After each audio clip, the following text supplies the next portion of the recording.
प्यारे साथियों नमस्कार, स्वागत, आभार, अभिनंदन आपका हमारे इस प्यारे से ऑनलाइन लर्निंग प्लेटफॉर्म विद्याकुल पर। गुड मॉर्निंग, शुभ प्रभात। मैं आपका अपना साथी, आपका अपना मित्र, आपका अपना मार्गदर्शक, आपका अपना शिक्षक।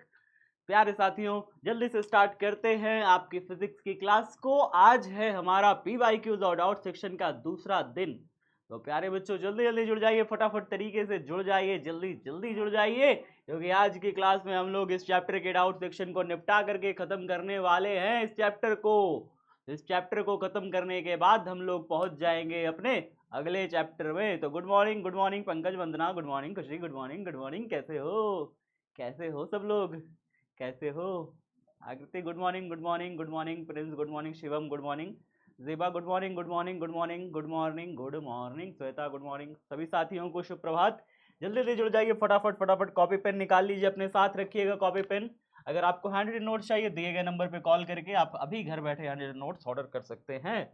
चलिए, अब बात है हमारी क्या, हमारा भैया साहब की आज हम लोग क्या पढ़ेंगे। तो आज हम लोग पढ़ेंगे पीवाईक्यूज और डाउट सेक्शन में भाग 2 है, यानी कि जो कल बचा हुआ था, शेष था लॉन्ग क्वेश्चन में, उसको कंप्लीट करेंगे। मतलब दीर्घ उत्तरीय प्रश्न, कई सारे बच्चे कह रहे थे दीर्घ उत्तरीय प्रश्न कब होगा सर, नहीं होगा क्या? होगा, बिल्कुल होगा, दीर्घ उत्तरीय प्रश्न होगा, क्यों नहीं होगा भाई, होगा, आज होगा, अभी होगा। ठीक है, तो अभी होगा दीर्घ उत्तरीय प्रश्न भी, लघु उत्तरीय प्रश्न भी होगा, सारी की चीजें होंगी। तो भैया स्टार्ट करा जाए। सबसे पहला क्वेश्चन, शंट क्या है, इसके दो उपयोग लिखिए। 2019-2022 में ये क्वेश्चन पूछा था। कल थोड़ा सा आपको इसके शंट के बारे में समझाया था, एक बार फिर से समझा देता हूँ शंट क्या है। ठीक है, मान लीजिए कि हमारा एक परिपथ है, एक करंट का सर्किट बना हुआ है। सर्किट समझते हैं। मान लीजिए यहाँ बल्ब लगा हुआ है, ऐसे बल्ब लगा हुआ है, ठीक है, ये बल्ब जलता है। और उसके बाद यहाँ पे ना हमने यहाँ पे जला हुआ है, एक बैटरी लगाई हुई है, एक बैटरी लगाई है। और बैटरी लगाने के बाद यहाँ पे हमने क्या जोड़ा है, कुंजी जोड़ा है, की जोड़ा है। और ऐसे अगर की को हम ऑन करेंगे तो यहाँ पे हमारे पास क्या हो जाएगा, हमारे पास जो है ये बल्ब जलने लग जाएगा, ये बल्ब जल जाएगा। आप जानते हैं, कल मैंने थोड़ा समझाया भी था शंट के बारे में। तो यहाँ पे होता क्या है ना, यहाँ पे इसी बैटरी के साथ श्रेणी क्रम में एक गैल्वेनोमीटर को जोड़ दिया जाता है। किसको जोड़ दिया जाता है? एक गैल्वेनोमीटर को जोड़ दिया जाता है। गैल्वेनोमीटर क्या करेगा? गैल्वेनोमीटर धारा का मापन करेगा। गैल्वेनोमीटर क्या मापन करेगा? धारा का मापन करेगा कि कितना करंट सर्किट में, परिपथ में बह रहा है। तो परिपथ में बहने वाली करंट का, परिपथ में बहने वाली धारा का मापन करने के लिए हम लोग गैल्वेनोमीटर का इस्तेमाल करते हैं। ठीक है, तो सर गैल्वेनोमीटर का इस्तेमाल करते हैं, समझ में आ गया। अब बात ये होती है कि जो गैल्वेनोमीटर होता है ना, अगर इसमें बड़ी ज़्यादा वोल्ट की बैटरी लगा देते हैं, ज़्यादा पावरफुल बैटरी लगा देते हैं, या ज़्यादा मात्रा में करंट यहाँ से बहा देते हैं, तो गैल्वेनोमीटर ना बहुत ज़्यादा सेंसिटिव होता है। क्या होता है? सेंसिटिव। हम लोगों ने पढ़ रखा है ना, सुग्राही होता है, सुग्राही होता है ये, सुग्राही होता है। मतलब इसमें थोड़ी सी भी धारा बहती है, थोड़ी सी भी धारा बहती है तो इसकी सुई विक्षेप दिखाने लगती है, इसकी सुई हिलने लगती है, ऐसे सुई इसकी हिलने लग जाती है। मोदी सरकार चल रहा है, बीजेपी चल रहा है, क्या बात है, क्या बात है। सरकार में मंत्री पद तुम्हें ही मिलेगा, चिंता मत करो। सरकार बनेगी, मंत्री पद के लिए आपको ही आमंत्रित किया जाएगा। हाँ, बनेगी सरकार, परेशान ना हो, किसी न किसी की तो बनेगी। और हम दिल से चाहते हैं कि उनकी बन जाए। ठीक है, काफ़ी उन्होंने काम वाम भी किया था, बाकी देखते हैं जो भी है अपना, सब तो है ही है एक एक। मेरे सबसे फेवरेट नेता अभी मैं बताऊंगा लास्ट में कौन थे, मतलब कौन है इस समय। एक फेवरेट नेता है मेरे बिहार में, बहुत अच्छा काम करते हैं वो, उनके बारे में मैं अभी बताऊंगा, बहुत अच्छे आदमी है वो। ठीक है, बाकी तो सब फालतू फालतू का है, सब उल्टा सीधा कुछ भी बोलते रहते हैं। ऐसे नेता होता अब बहुत बेकार हो गया है, नेता होता तो एकदम नज़र से गिरे ही गए हैं, इतने बेकार हो गए। ठीक है, तो अभी बताऊंगा लास्ट में, फिलहाल अभी तो पढ़ते हैं थोड़ा सा, अभी थोड़ा पढ़ाई करते हैं। तो सेंसिटिव जो है ना, सेंसिटिव होता है बहुत ज़्यादा, जो गैल्वेनोमीटर होता है बहुत सेंसिटिव होता है। थोड़ा सा भी धारा बहता है ना तो सुई ऐसे विक्षेप दिखा देता है, सुई घूमता है, सुई चलता है। ठीक है, अब अगर ज़्यादा मात्रा में धारा बह जाता है गैल्वेनोमीटर में, तो गैल्वेनोमीटर की सुई जल जाती है, मतलब गैल्वेनोमीटर में शॉर्ट सर्किट हो जाता है, गैल्वेनोमीटर खराब हो जाता है। तो इसलिए गैल्वेनोमीटर में चूंकि ज़्यादा मात्रा में धारा बहेगा तो खराब हो जाएगा, इसलिए इसके नीचे ना क्या कर दिया जाता है, इसमें यहाँ पे समांतर क्रम में ऐसे करके एक तार ऐसे जोड़ दिया जाता है, एक तार। ये कम प्रतिरोध का तार होता है। क्या होता है? कम प्रतिरोध का तार होता है। ध्यान से सुनिए मेरी बात को, कम प्रतिरोध का क्या होता है? तार होता है। अब इसको कैसे जोड़ा जाता है, गैल्वेनोमीटर के साथ समांतर क्रम में ऐसे जोड़ दिया जाता है, समांतर क्रम में जोड़ दिया जाता है, समांतर क्रम। इसको कैसा क्रम बोलते हैं, इसको समांतर क्रम बोलते हैं। तो समांतर क्रम में हम क्या करते हैं, जोड़ देते हैं। ध्यान से सुनिए मेरी बातें, मैंने क्या कहा। तो गैल्वेनोमीटर के साथ समांतर क्रम में हम एक तार लगा देंगे तो ये क्या बन जाएगा, इसी को कहते हैं शंट। इसी को क्या कहते हैं, इसी को शंट कहते हैं, शंट कहते हैं। और अंग्रेजी में लिखते हैं SHUNT, शंट होता है, शंट, SHUNT, शंट। तो शंट यही चीज होता है, ठीक है। साथ समझ में आया, शंट समझ में आया क्या होता है, कि एक तार लगा दिया इसके नीचे, यही होता है शंट। अच्छा, इस तार का काम क्या होता है सर, ये तार का काम क्या होता है, बहुत प्यारा काम है इस तार का, बहुत प्यारा सा काम है। क्या काम है, तो मैं आपको काम बताता हूं इस तार का क्या काम होता है। देखो, जब परिपथ में कम धारा बहती है ना, कम धारा बहती है, तो वो सारी की सारी धारा इस गैल्वेनोमीटर में सीधा ऐसे चली जाती है और गैल्वेनोमीटर उस धारा को मापन कर देता है, गैल्वेनोमीटर बता देता है कितनी धारा है। लेकिन अगर यहाँ से बैटरी ज़्यादा पावरफुल बैटरी लगा दिए और बहुत ज़्यादा करंट यहाँ से निकलने लगा, बहुत ज़्यादा धारा निकलने लगा, तो सारी धारा क्या होती है ना, धारा जो है ज़्यादा से ज़्यादा धारा इसमें से होकर के बह जाती है, इसमें से, इसके शंट से होकर के निकल जाती है और गैल्वेनोमीटर को उस समय जलने से बचा देती है, गैल्वेनोमीटर को जलने से बचा देती है। गैल्वेनोमीटर फिर सर्किट में जलता नहीं है, डायरेक्ट धारा इसके अंदर जाएगी नहीं, डायरेक्ट धारा इसके अंदर जाएगी नहीं तो गैल्वेनोमीटर जलेगा नहीं, ठीक है। धारा कहाँ चली जाती है, यहां से होकर के नीचे चली जाती है, शंट से होते हुए धारा निकल जाती है। बात समझ में आया। तो धारा शंट से होते हुए निकल जाती है जब बहुत ज्यादा मात्रा में धारा आती है, तो इसलिए गैल्वेनोमीटर फिर हमारा जलता नहीं है, गैल्वेनोमीटर जलने से बच जाता है। यही है इसका काम, गैल्वेनोमीटर को जलने से बचाने के लिए काम किया जाता है। चलिए आगे देखते हैं, आगे देखते हैं इसका, देखिए क्या काम है। परिपथ की मुख्य धारा से, परिपथ की मुख्य धारा से गैल्वेनोमीटर के समांतर क्रम में जिस निम्न प्रतिरोध का चालक जोड़ा जाता है, क्या लिखा है, पढ़ो जरा ध्यान से, पढ़ो ध्यान से, क्या लिखा हुआ है। परिपथ की मुख्य धारा से, मुख्य धारा मतलब मेन करंट से गैल्वेनोमीटर के समांतर क्रम में जिस निम्न प्रतिरोध, कम प्रतिरोध का चालक जोड़ा जाता है उसे शंट कहते हैं, वही शंट कहा जाता है, उसे ही शंट कहा जाता है। आगे क्या कहता है, शंट उपयोग, शंट के, क्या लिखा है, शंट के दो उपयोग निम्नलिखित हैं, शंट के दो उपयोग निम्नलिखित हैं। कौन कौन से हैं, इसके उपयोग से सुग्राही विद्युत धारा मापी, सुग्राही मतलब समझ गए, जो सेंसिटिव विद्युत धारा मापी होता है या गैल्वेनोमीटर जो कह लो उसे, को नुकसान से बचाया जाता है। इसको नुकसान से बचा सकते हैं, मतलब अगर इसमें जलने से बचाना है तो हम गैस शंट का प्रयोग करते हैं। इसका एक और उपयोग है, एक और उपयोग है, इस वाले उपयोग का, दूसरे वाले उपयोग का जब अगला चैप्टर पढ़ाएंगे ना, तो अगला चैप्टर में हम इसे बताएंगे, ठीक है। इसका उपयोग एक और क्या है, शंट के उपयोग से धारा को विभक्त किया जाता है, धारा को बांटा जाता है, धारा को दो हिस्सों में आपने बांट दिया तथा शंट के मान को बदलकर धारा मापी के परास को बढ़ाया जा सकता है। अगर आपको गैल्वेनोमीटर के परास को बढ़ाना है, यानी गैल्वेनोमीटर ज्यादा चीजों, ज्यादा मात्रा में नाप सके, अभी 10 माई एम्पियर की धारा नाप रही थी, अब 15 एम्पियर की धारा नापने लग जाए, तो गैल्वेनोमीटर के अगर आपको परास को बढ़ाना है तो क्या करना होता है, शंट के मान को बदल करके आप ऐसा कर सकते हो, शंट के मान को आप चेंज करके, शंट मतलब कि ज्यादा मात्रा में या कम मात्रा में लगा करके, मतलब छोटा ओम या बड़ा ओम का प्रतिरोध शंट के रूप में इस्तेमाल करके आप धारा मापी के परास को बढ़ाया जा सकता है। धारा मापी में अभी परास मतलब क्या होता है पता है, रेंज होता है, धारा मापी का रेंज यानी गैल्वेनोमीटर का रेंज। गैल्वेनोमीटर पहले 10 एम्पियर नाप रहा है, अब 15 एम्पियर की नापने लग जाए धारा, ठीक है। तो गैल्वेनोमीटर की रेंज को हम बढ़ा सकते हैं प्यारे साथियों, इसके रेंज को बढ़ा सकते हैं। कैसे बढ़ा सकते हैं, शंट के मान को बदलकर। ये मैं आपको सिखाऊंगा, अगला जब चैप्टर स्टार्ट हो जाएगा तो उसमें मैं आपको पूरा बताऊंगा कि किस प्रकार से हम लोग शंट का उपयोग करके बाकी चीजों को करते हैं, ठीक है, बाकी चीजों को करते हैं। तो ये अगले चैप्टर में फिर से आएगा, परेशान मत हो। तो अभी फिलहाल के लिए इतना जान लो कि भैया गैल्वेनोमीटर में धारा से नुकसान के लिए, मतलब अगर इसको बचाना है, मुझे जलने से बचाना है, तो हम लोग क्या करते हैं, शंट का उपयोग करते हैं, ठीक है। शंट का उपयोग कुल मिला के हमें जलने से बचाने के लिए किया जाता है। चलिए 2019 में एक और क्वेश्चन आया है, इस क्वेश्चन को देखते हैं। 2019 में एक और क्वेश्चन आया है, इस क्वेश्चन को देखते हैं। अगर आपको स्क्रीनशॉट लेना है तो इसका ले सकते हैं, स्क्रीनशॉट लेना हो ले सकते हैं, फटाफट जल्दी से लीजिए, जल्दी जल्दी ले लीजिए, जल्दी जल्दी ले लीजिए। वैसे कल क्लास में भी बताया था इसको। कांग्रेस विनर चल रहा है, हो गया हो गया हो गया हो गया सबका, हो गया सबका। चलिए आगे देखते हैं, आगे देखते हैं। उदग्र ऊपर की ओर चुंबकीय क्षेत्र बी में एक धनावेशित कण को क्षैतिज पूर्व की ओर फेंकने पर लगे बल की दिशा क्या होगी। कह रहा है देखिए उदग्र ऊपर की ओर चुंबकीय क्षेत्र बी, ये लाइन पढ़ रहे हो, क्या लिखा है, लिखा है उदग्र ऊपर की ओर चुंबकीय क्षेत्र बी, मतलब चुंबकीय क्षेत्र कैसा है, ऊपर की तरफ है, तो हम ऐसे बना ले लाइन, ऐसे लाइन खींच लें और इस लाइन को हम ऊपर की तरफ ऐसे दिखा देंगे, ऐसे ऊपर की तरफ ऐसे दिखा देंगे। तो कह रहा है क्या ऊपर की तरफ चुंबकीय क्षेत्र है, ठीक है सर समझ गए, ऊपर की तरफ चुंबकीय क्षेत्र, उसमें क्या कह रहा है, एक धनावेशित कण को क्षैतिज पूर्व की ओर फेंकने पर, पूर्व किधर होता है आपको पता है ये बात, सभी साथी पहले बताइए पूर्व किधर होता है। पूर्व ना ऐसे होता है, अगर आप इसके ध्यान से याद रखना तो याद रहेगा चीजें, ठीक है, ये ईस्ट हो जाएगा, पूर्व हो जाएगा, ये वेस्ट हो जाएगा, आपका पश्चिम हो जाएगा, इसे पश्चिम गिनते हैं, मानते हैं।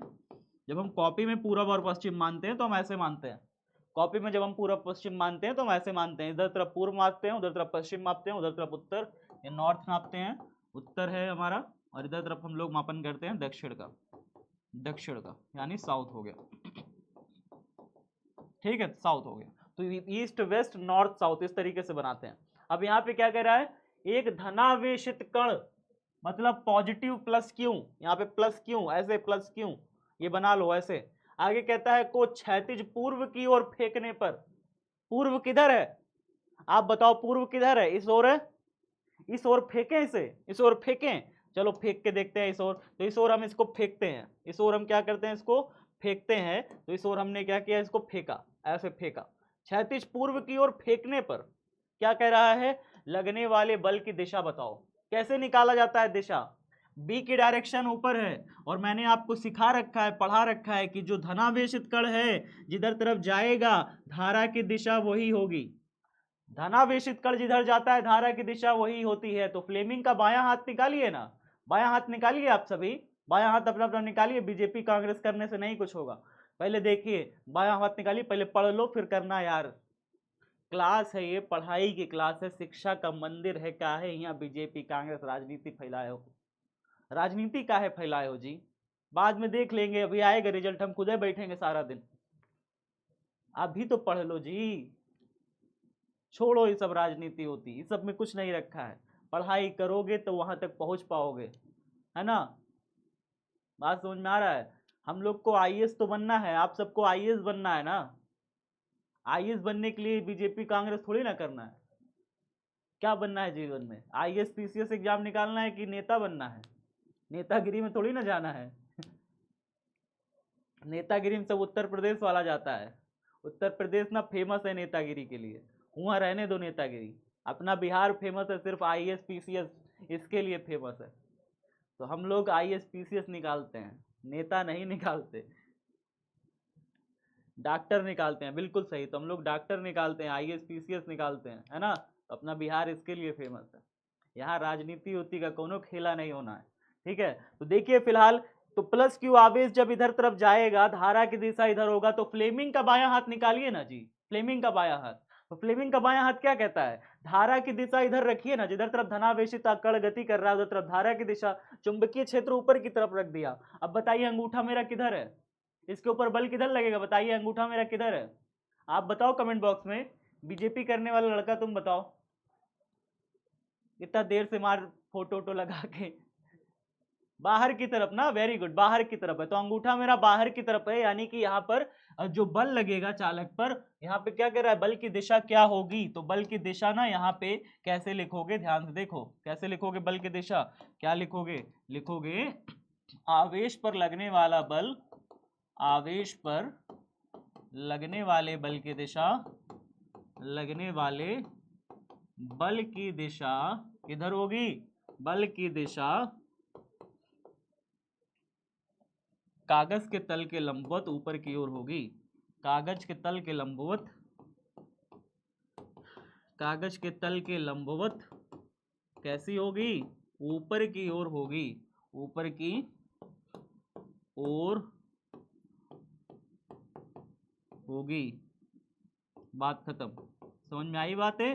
तो कागज लिखोगे तो कागज, जमीन लिखोगे कागज लिखोगे तो कागज में बनाओगे ना, कॉपी में तो कागज में करोगे काम, तो कागज के तल के लंबवत ऊपर की ओर होगी, और अगर ये डायग्राम बना दोगे तो एग्जामिनर आपको पूरा 2 नंबर दे देगा, डायग्राम साथ में बना दोगे तो एग्जामिनर आपको पूरा 2 नंबर प्रॉपर दे देगा, ठीक है। तो बात समझ में आ जाएगी फटाफट। ठीक है, यहाँ पे आप ये भी इस्तेमाल लिख सकते हो फ्लेमिंग के बाएं हाथ के अनुसार, ये भी आप शब्द इस्तेमाल कर सकते हो कि फ्लेमिंग के बाएं हाथ के अनुसार। ठीक है, फ्लेमिंग के बाएं हाथ के अनुसार आप ये भी लिख सकते हो, ताकि एग्जामिनर को पता चले कि हाँ आपने क्या लिखा है, फ्लेमिंग के बाएं हाथ के अनुसार इसे निकाला है। तो आप ऐसे भी लिख सकते हो, फ्लेमिंग के बाएं हाथ के अनुसार। ठीक है, ये आप ये भी शब्द इस्तेमाल कर सकते हो कि आपने इसमें इस्तेमाल किया है फ्लेमिंग का बायां हाथ। चलिए, अब यहाँ पे हो गया। अगला क्वेश्चन देखें, हो गया सबका? बताओ जल्दी से, हो जाएगा ना ये हो जाएगा कि नहीं हो पाएगा? बताओ जल्दी, हो जाएगा? बताइए। हाँ चलिए, अगला क्वेश्चन देखें। अगला क्वेश्चन देखिए, किसी क्षेत्र से गुजरता हुआ एक इलेक्ट्रॉन विक्षेपित नहीं होता, क्या यह संभव हो सकता है कि वहां कोई चुंबकीय क्षेत्र नहीं हो? समझाइए। 2018 में पूछा है, 2018 में एक प्यारा सा क्वेश्चन पूछा था। कह रहा है क्वेश्चन, किसी क्षेत्र से गुजरता हुआ एक इलेक्ट्रॉन विक्षेपित नहीं होता है। एक क्षेत्र है, एक इलाका है, एक इलाका ऐसे बना हुआ है, एक चुंबकीय क्षेत्र बना लीजिए ऐसे करके, एक चुंबकीय क्षेत्र ऐसे करके बना लीजिए, और कह रहा है कि इस चुंबकीय क्षेत्र में कोई एक इलेक्ट्रॉन है। क्या है? इलेक्ट्रॉन है। अगर इसमें से जाता है तो विक्षेपित नहीं हो रहा है, विक्षेपित नहीं हो रहा। यहां पर अगर कोई इलेक्ट्रॉन जा रहा है तो कह रहा है कि विक्षेपित नहीं हो रहा। तो क्या यह संभव है कि यहां पर कोई चुंबकीय क्षेत्र नहीं हो, तभी ऐसा हो रहा हो? तभी ऐसा हो रहा हो कि यहाँ कोई चुंबकीय क्षेत्र नहीं है, जिसकी वजह से ये विक्षेपित नहीं हो रहा। विक्षेपित का मतलब जानते हैं ना? विक्षेपित का मतलब कौन कौन बच्चा नहीं जानता भैया? विक्षेपित मतलब, विक्षेपित मतलब, विक्षेप मतलब होता है हिलना डुलना। हिलना डुलना क्या होता है? हिलना डुलना। तो हिलना डुलना भैया, जिसके ऊपर बल लगेगा तब ना हिलेगा डुलेगा। अगर बल नहीं लगेगा तो सीधा चलता चला जाएगा, और अगर बल लगेगा तो इसका ऐसे ऐसे हिलेगा डुलेगा। बात स्पष्ट है? तो विक्षेपण इसमें कब होगा, विक्षेपित कब होगा? जब इसके ऊपर बल लगेगा, बल लगेगा। तो ये कहता है कि यहां पर चुंबकीय क्षेत्र नहीं है, यहां पर चुंबकीय क्षेत्र नहीं है, तभी ये नहीं हिलेगा, तभी ये नहीं हिलेगा। चुंबकीय क्षेत्र होने पर तो हिलने लगेगा। प्रश्न में क्या कह रहा है समझने का कोशिश करिए, थोड़ा पढ़िए जरा, प्रश्न पढ़िए क्या कह रहा है प्रश्न। प्रश्न कह रहा है कि अगर चुंबकीय क्षेत्र यहां पे ना हो तभी ये नहीं हिलेगा डुलेगा, सीधा निकलेगा।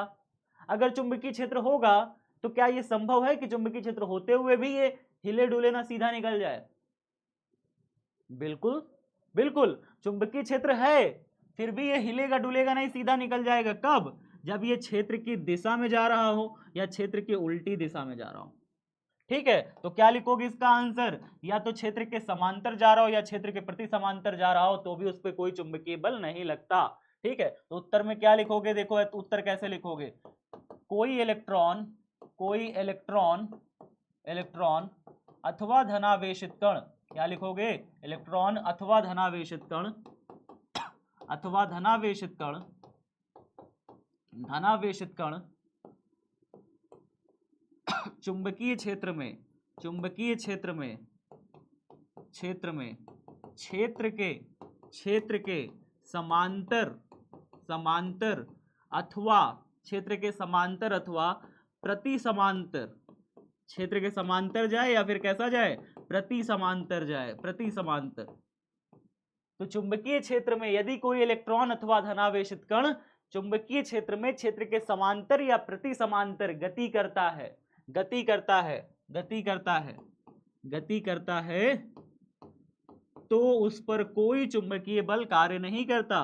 तो उस पर कोई चुंबकीय बल, कोई चुंबकीय बल नहीं लगता है, नहीं लगता है, नहीं लगता है। अच्छा, मैं अभी शॉर्ट फॉर्म में चुंबकीय को चू लिख करके छोड़ दे रहा हूं ऐसे करके। आप एग्जाम में ऐसा मत करिएगा, एग्जामिनर नहीं समझ पाया तो काट देगा, सीधी बात बता रहा हूं मैं। ठीक है, आपको एग्जाम में ऐसे छोड़ना नहीं, पूरा चुंबकीय शब्द लिखना है। ठीक है, पूरा लिखना है चुंबकीय। जैसे मैंने चुंबकीय क्षेत्र ऐसे लिखा तो चू लिख करके छोड़ दिया, तो आप पूरा लिखना चुंबकीय। ठीक है, कभी भी आधा मत लिखना। मैंने तो आपकी आदत नहीं बना रहा हूँ ऐसे, याद रखिएगा। वो तो मैं थोड़ा आलसी हूँ इसलिए मैं ऐसा कर देता हूँ। मैं थोड़ा आलसी आदमी हूँ इसलिए मैं थोड़ा शॉर्ट फॉर्म में लिख देता हूँ। तो लेकिन आप जो है पूरा कॉपी में लिखना, पूरा नहीं लिखोगे तो एग्जामिनर हो सकता है नहीं समझाना तो कटे देगा फिर। इससे बचना थोड़ा, ठीक है। तो चुंबकीय बल नहीं लगता है। तो ये बात हम समझ गए कि अगर समांतर या प्रति समांतर गति करेगा तो उस पर कोई चुंबकीय बल नहीं लगेगा।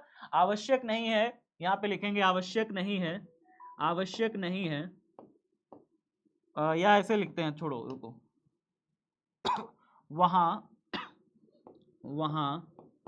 चुंबकीय क्षेत्र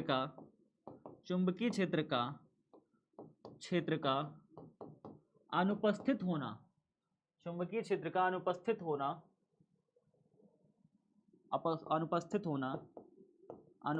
होना आवश्यक नहीं है। मतलब ये जरूरी नहीं है कि वहां चुंबकीय क्षेत्र ना हो, वहां चुंबकीय क्षेत्र होगा तब भी अगर वो गति करेगा तब भी उसके ऊपर कोई बल नहीं लगेगा। अगर चुंबकीय क्षेत्र ही नहीं है, अगर चुंबकीय क्षेत्र ही नहीं है तो बताओ फॉर्मूला क्या लगता है चुंबकीय बल का? QVB sin थीटा, यही ना लगता है, QVB sin थीटा, यही फॉर्मूला है QVB sin थीटा। अगर B ही नहीं है, चुंबकीय क्षेत्र ही शून्य हो जाए, चुंबकीय क्षेत्र ही जीरो हो जाए, तो जीरो से गुणा करोगे तो क्या हो जाएगा? देखो यहाँ पे ये फॉर्मूला क्या कहता है, F बराबर QVB sin थीटा। अगर कोई Q आवेश V वेग से B चुंबकीय क्षेत्र में थीटा कोण बना के गति करे तो उसके ऊपर चुंबकीय बल लगता है। ये फॉर्मूला थोड़ा समझिए, क्या फॉर्मूला है, बड़ा प्यारा फॉर्मूला है कि अगर चुंबकीय क्षेत्र में कोई आवेशित कण प्लस क्यू क्षेत्र की दिशा से थीटा कोण बना के गति करता है, क्षेत्र की दिशा से थीटा कोण बना के ऐसे गति करता है, इस तरफ जाने की कोशिश कर रहा है, चुंबकीय क्षेत्र ऐसा है, लेकिन क्यू आवेश वी वेग से उधर की तरफ जाना चाहता है। क्यू आवेश, कोई भी क्यू आवेश, चाहे वो इलेक्ट्रॉन हो, प्रोटॉन हो, कुछ भी हो, वो वी वेग से उधर जाने की कोशिश करना चाहता है थीटा कोण बना के।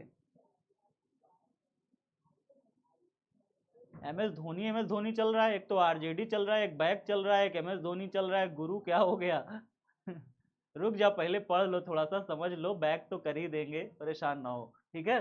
तो यहाँ पे प्लस क्यू आवेश अगर वी वेग से थीटा कोण बनाते हुए गति कर रहा है इस दिशा में, तो फिर इसके ऊपर जो चुंबकीय बल लगता है F = QVB sin थीटा लिखते हैं, ऐसे करके लिखते हैं प्यारे बच्चों, ठीक है। ये क्या बताता है कि अगर कोई आवेश का मान शून्य कर दे, क्यू का मान शून्य कर दे, तो क्या यहाँ पे बल लगेगा? जब आवेश नहीं रहेगा तो बल कहाँ लगेगा जी? F बराबर 0 हो जाएगा, क्यू का वैल्यू 0 करते ही 0 से गुणा करोगे सब 0 हो जाएंगे। दूसरा चीज क्या कहता है कि अगर आवेश रुका हुआ हो, इसका वेग 0 हो, वेग 0 हो जाए, बताइए अगर वेग 0 हो जाए इसका मतलब क्या है? आवेश रुका हो चुंबकीय क्षेत्र में, तो क्या उसके ऊपर बल लगेगा? अगर V 0 हो जाए, आवेश रुका है शांति से, गति नहीं कर रहा, चुंबकीय क्षेत्र में बैठा है, चुंबकीय क्षेत्र में जाके बैठ गया, तो उसके ऊपर बल कोई लगेगा? बल नहीं लगेगा भाई। अगर वहां पे चुंबकीय क्षेत्र ना हो, B का वैल्यू 0 हो, चुंबकीय क्षेत्र ना हो, B का वैल्यू 0 हो, तो क्या उसके ऊपर कोई बल लगेगा? अगर चुंबकीय क्षेत्र ही नहीं है तो, चुंबकीय क्षेत्र ही नहीं है, आवेश ऐसे V वेग से गति करे पड़ा है, इधर उधर कहीं भी गति करे पड़ा है, उसके ऊपर कोई बल लगेगा? सब कुछ है, आवेश का मान भी क्यों दिया हुआ है, आपको V भी दिया हुआ है, लेकिन चुंबकीय क्षेत्र नहीं है, तो क्या उसके ऊपर बल लगेगा? B का वैल्यू 0 करोगे तो पूरा फॉर्मूला 0 नहीं हो जाएगा? अच्छा, चौथी चीज यहाँ क्या कहता है कि अगर साइन 0 कर दो, साइन 0 डिग्री कर दो, या फिर साइन 180 डिग्री कर दो, दोनों का वैल्यू कितना होता है? 0 डिग्री होता है। या तो साइन 0 डिग्री कर दो या साइन 180 डिग्री कर दो, दोनों का वैल्यू 0 होता है, तो 0 से गुणा करें तो बल भी हमारा कितना हो जाएगा? 0 हो जाएगा। तो 4 कंडीशन होगी बल 0 करने की, या तो Q 0 हो जाए, Q 0 होगा तो भैया गति कौन करेगा? तो ये तो 0 हो ही नहीं सकता, तो बल 0 लगेगा पहली बात, अगर ये 0 हो जाता है। दूसरी चीज कहता है कि अगर इसका वेग 0 हो जाए, वेलोसिटी 0 हो जाए, मतलब रुका हुआ हो शांति से, कहीं जा ना रहा हो, तो भी इसके ऊपर बल 0 लगता है, कोई बल नहीं लगता। अगर बाह्य क्षेत्र 0 हो जाए, चुंबकीय क्षेत्र 0 हो जाए, बस आवेश है, इधर उधर गति कर रहा है, क्षेत्र नहीं है, कोई क्षेत्र नहीं है, तो बाह्य क्षेत्र ना होने पर इसके ऊपर कोई बल नहीं लगता। चौथी चीज, अगर ये इधर उधर जाता है, मतलब क्षेत्र की दिशा में जाता है या क्षेत्र की उल्टी दिशा में जाता है, इस तरीके से आवेशित कर, तो उसके ऊपर कोई बल नहीं लगता। कंडीशन समझ में आ रही है कि नहीं आ रही? बतिया लो, पहले बतिया लो, आज तो बस बातें चल रही है सबकी। नोट करो फटाफट,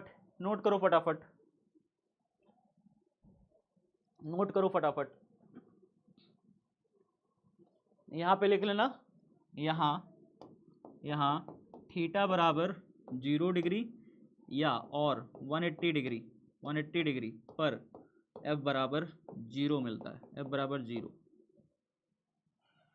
ऐसे करके पूरा लिख लोगे, नंबर पूरा पूरा मिलेगा, पूरा पूरा नंबर मिलेगा। कर लोगे इसे, कर लोगे इसे, जल्दी बताओ। हो जाएगा, स्क्रीनशॉट लो या कॉपी में करो, जल्दी जल्दी जल्दी जल्दी बाबू, टाइम नहीं है मेरे पास, ना तो आपके पास है ना मेरे पास है टाइम, तो जल्दी जल्दी करो। हो जाएगा।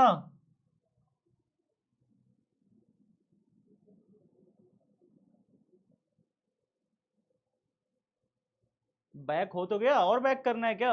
और बैक करना है तो ये लो, और बैक हो गया। और बैक करना है, और बैक करना है, ये लो और बैक हो गया, ये और बैक हो गया। एक ये हो गया, एक ये हो गया, एक ये हो गया, एक ये बताया हूं, एक ये बताया हूं। समझ में आया? 3 क्वेश्चन बताया है, 3 क्वेश्चन अभी बताया है, 3 क्वेश्चन मैंने अभी बताया है।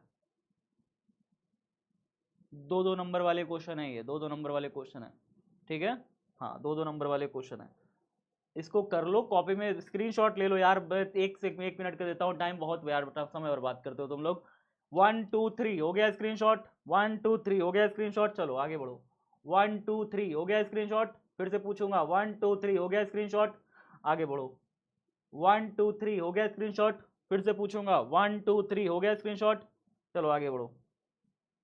बहुत समय बर्बाद करते हो, बहुत समय बर्बाद करते हो। दिखावे की एक स्पर्शजा धारा मापी, गैल्वोमीटर से मापी गई धारा की शुद्धता तथा उस धारा के लिए महत्तम होती है जिस पर विक्षेप 45 डिग्री होता है, 2017 में पूछा था।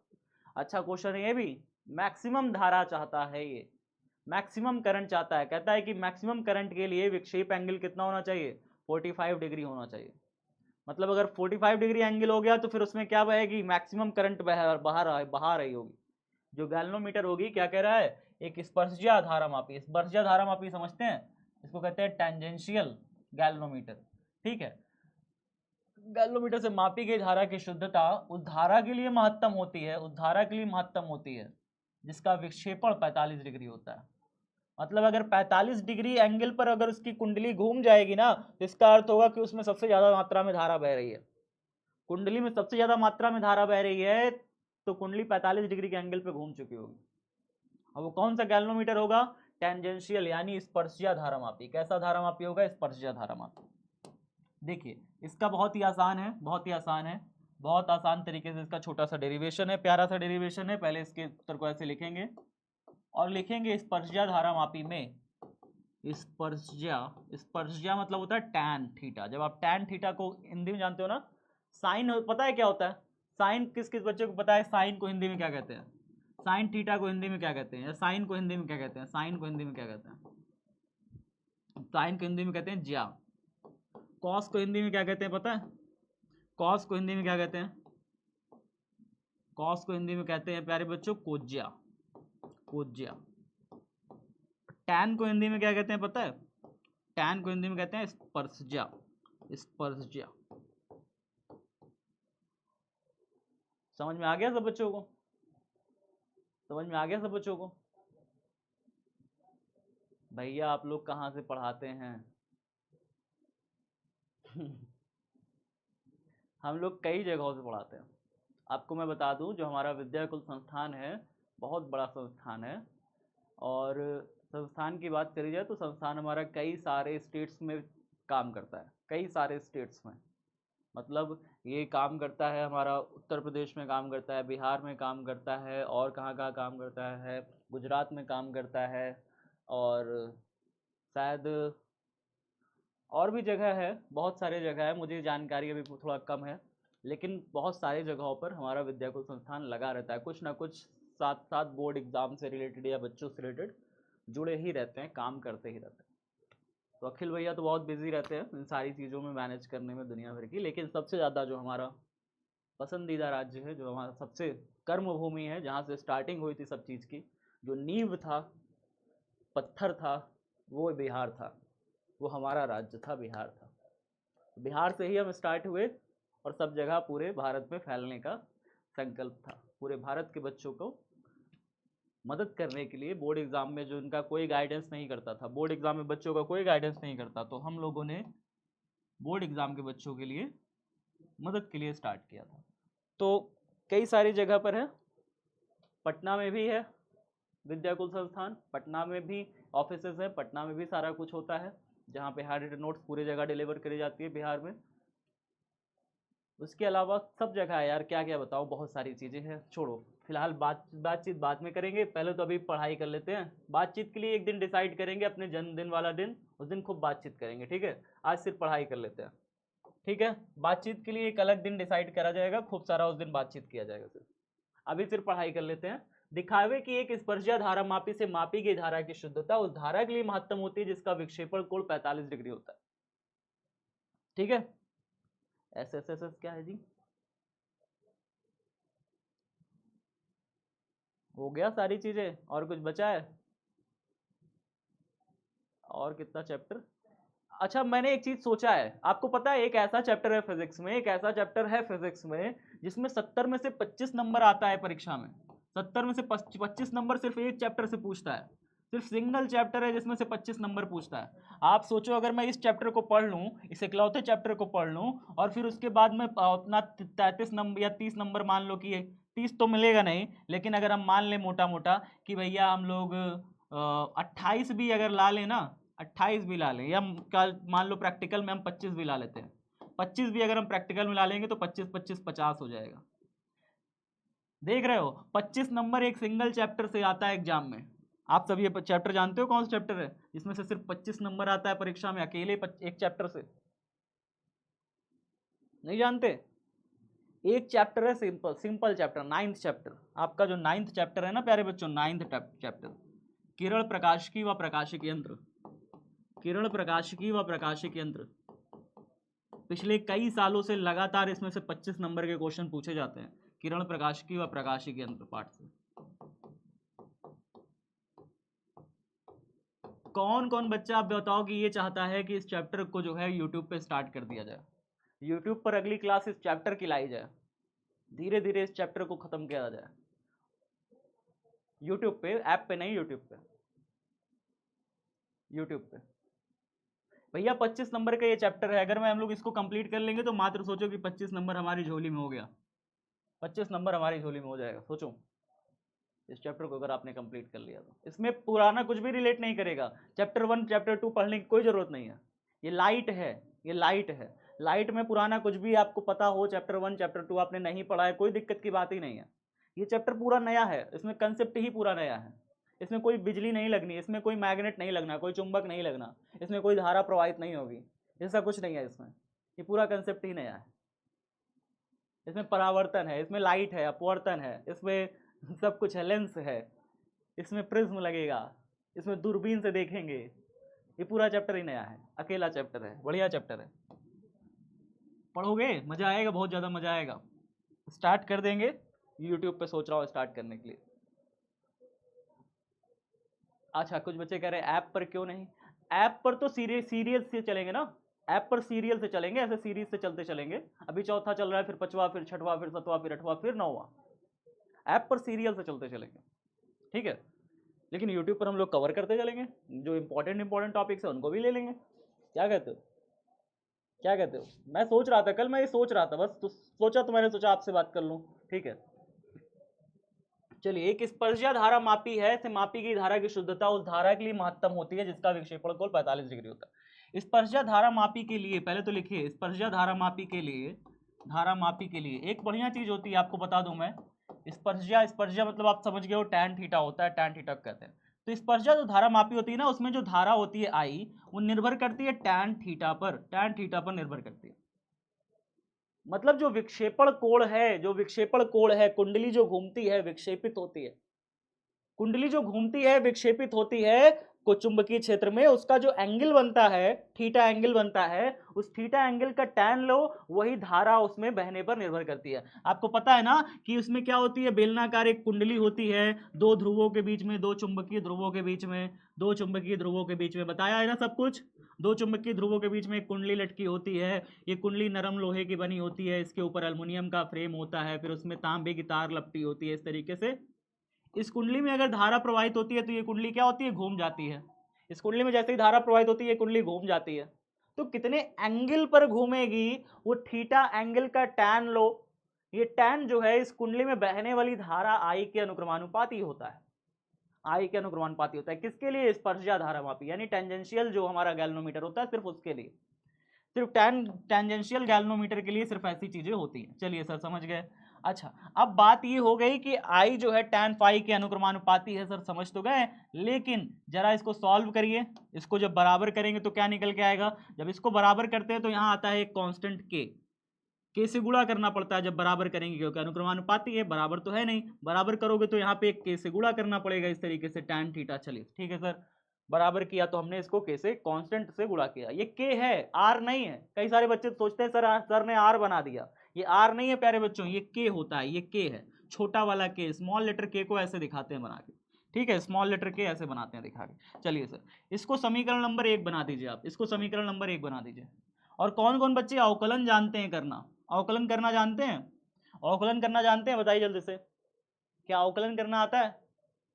tan थीटा का अवकलन बताओ क्या होगा, थीटा के रिस्पेक्ट में, थीटा के रिस्पेक्ट में। देखो हम यहाँ पे लिख रहे हैं दोनों पक्षों का अवकलन करने पर, दोनों पक्षों का किसके रिस्पेक्ट में करने पर, दोनों पक्षों का डी थीटा के रिस्पेक्ट में, डी थीटा के सापेक्ष अवकलन करने पर, अवकलन करने पर,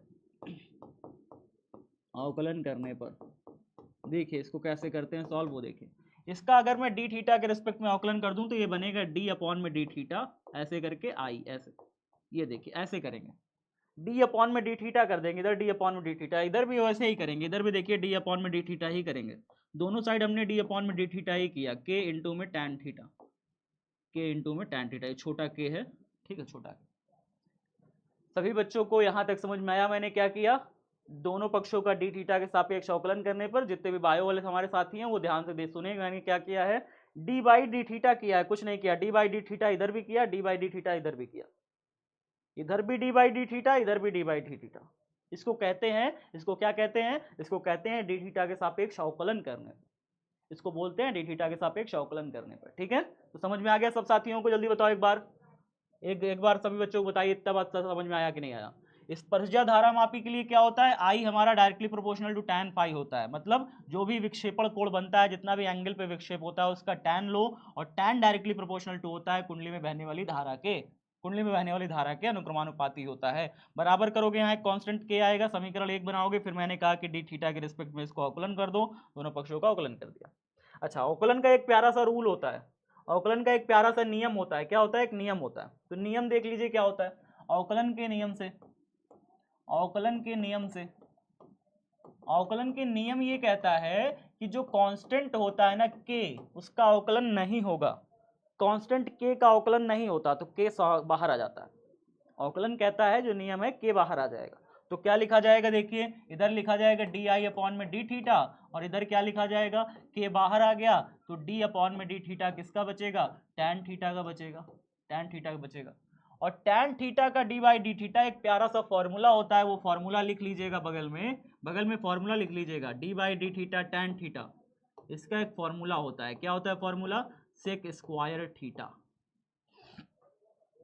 क्या होता है फॉर्मूला, सेक स्क्वायर थीटा।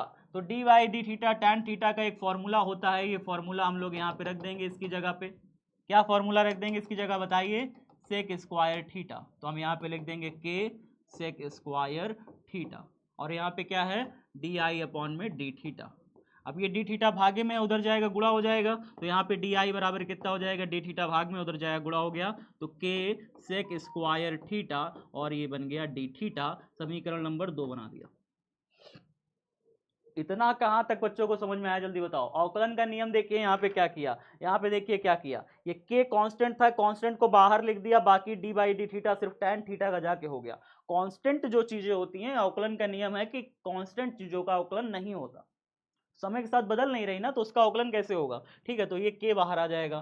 तो हमारे पास क्या क्या चीजें बची, देखो सब कुछ वही है, बस के को हमने बाहर कर दिया। D by d theta tan theta, d by d theta tan theta का फॉर्मूला याद कर लो सभी साथी, फॉर्मूला याद कर लो, कितना होता है फॉर्मूला, सेक स्क्वायर थीटा होता है। तो हमने इसकी जगह रख दिया sec square theta, d by d theta tan theta की जगह सेक स्क्वायर थीटा रख दिया।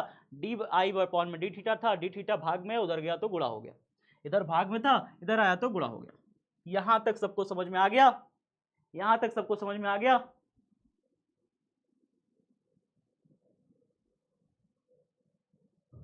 हाँ चलिए, बढ़िया बढ़िया बढ़िया। अब यहाँ पे देखिए क्या करना है, समीकरण एक इसी के नीचे डाल के डिवाइड करना है। ठीक है, तो यहाँ पे क्या लिखोगे, समीकरण समीकरण 2 डिवाइडेड बाई समीकरण 1 करने पर मतलब समीकरण को क्या करना है, 2 को 1 से डिवाइड कर दो, 2 लिखो ऊपर डी आई बटे में नीचे लिखो आई। इसका देखो समीकरण 1 कौन सा है, समीकरण 1 का बायां पक्ष देखो आई है, समीकरण 2 का बायां पक्ष क्या है डी आई। तो समीकरण 2 का लिखा बायां पक्ष बटे में कर दिया समीकरण 1 का बायां पक्ष, समीकरण 1 का बायां पक्ष देख रहे हो ना, समीकरण 1 ये है, ये समीकरण 1 है, ये समीकरण 1 है, आई बराबर के टैन थीटा, समीकरण 2 मेरा ये है। तो समीकरण 2 का बायां पक्ष बटे में समीकरण 1 का बायां पक्ष बराबर। अब यहाँ पे देखिए समीकरण 2 का दायां पक्ष लिखा, के लिखा sec square theta D theta बटे में क्या करेंगे, बटे में समीकरण 1 का दायां पक्ष लिख देंगे। समीकरण 1 का दायां पक्ष कितना है, के टैन थीटा, तो इसको बटे में इसके लिख देंगे, क्या लिख देंगे, के टैन थीटा लिख देंगे। जरा बताओ क्या क्या कटेगा, कुछ कटेगा, कुछ कटेगा, कुछ कटेगा, कुछ नहीं कटेगा, सिर्फ के कटेगा, सिर्फ के कटेगा, सिर्फ के कटा। अब देखिए डी आई अपॉन में आई बराबर sec square theta D theta बटे में टैन थीटा, सॉल्व कर लेने दो फिर स्क्रीनशॉट ले लेना, सॉल्व कर लेने दो फिर स्क्रीनशॉट ले लेना। डी आई अपॉन में आई बराबर बचा sec square theta, sec square theta D theta, और नीचे क्या बैठा है हमारे पास, sec square theta D theta बटे में नीचे क्या बैठा हुआ है हमारे पास, टैन थीटा बैठा हुआ। देख रहे हो गायब हो जा रहा है, मारेंगे बहुत तेज अभी, गुस्सा दिलाए तो। टैन थीटा, तो यहाँ पे नीचे टैन थीटा हो जा रहा है, टैन थीटा, ठीक है, ये टैन थीटा कहाँ आएगा, यहाँ आ जाएगा, टैन लिखे थे गायब हो गया। देखो ध्यान से सुनो, मेरी बात ध्यान से सुनो, ठीक है, तो टैन थीटा हो गया। अब उसके बाद क्या आप बच्चे ये जानते हो, ये जानते हो, बताओ कौन कौन बच्चा ये जानता है, कॉस थीटा बराबर होता है 1 बटे सेक थीटा, और सेक थीटा बराबर होता है 1 बटे कॉस थीटा। कौन कौन साथी ये बात जानता है, जल्दी बताओ। ट्रिग्नोमेट्री में ये फॉर्मूला कौन जानता है कि कॉस थीटा 1 बटे सेक थीटा और सेक थीटा 1 बटे कॉस थीटा के बराबर होता है, सभी जानते हो, सब होशियार हो, क्या बात है, सब होशियार हो। तो यहाँ पे हमने ये चीजें जान ली कि भैया कॉस थीटा ना 1 बटे सेक थीटा के और सेक थीटा 1 बटे कॉस थीटा के। अच्छा अगर मैं यहाँ पे सेक थीटा की जगह रख दूं 1 बटे कॉस थीटा, तो कोई दिक्कत है, रख के देखते हैं, तो रख के देखो डी आई अपॉन में आई, इधर तो वैसे ही रहा, यहाँ पे रख के देखो। अच्छा एक चीज और बताओ, टैन थीटा बराबर होता है साइन थीटा अपॉन में कॉस थीटा, कौन कौन बच्चा ये जानता है, ये कौन कौन साथी हमारा जानता है, टैन थीटा साइन थीटा और कॉस थीटा का अनुपात होता है। साइन थीटा और कॉस थीटा को जब डिवाइड कर देते हैं तो टैन थीटा मिलता है, कौन कौन बच्चा ये बात जानता है, सब जानते हैं, सब जानते हैं। तो चलो रखो इसको, खोलो थोड़ा सा, सेक स्क्वायर थीटा को खोलो, 1 बटे में कॉस स्क्वायर थीटा, ऐसे हो जाएगा, क्योंकि इसका स्क्वायर है ना सेक स्क्वायर थीटा, तो इसको जब खोलोगे तो 1 बटे कॉस स्क्वायर थीटा ऐसे खुले। सोचो जरा, सोचो सोचो, इसका स्क्वायर है, अगर सेक थीटा बराबर 1 बटे कॉस थीटा होता है, तो अगर इसका स्क्वायर लगा दोगे तो इसका भी स्क्वायर हो जाएगा, सेक स्क्वायर थीटा बराबर 1 बटे कॉस स्क्वायर थीटा, ठीक है। नीचे यहाँ पे डी थीटा लगा हुआ है, डी थीटा ऐसे लगा दो, बटे में निचवा कौन होगा, साइन थीटा बटे कॉस थीटा, टैन थीटा को भी खोल दिया, साइन थीटा बटे कॉस थीटा ऐसे करके।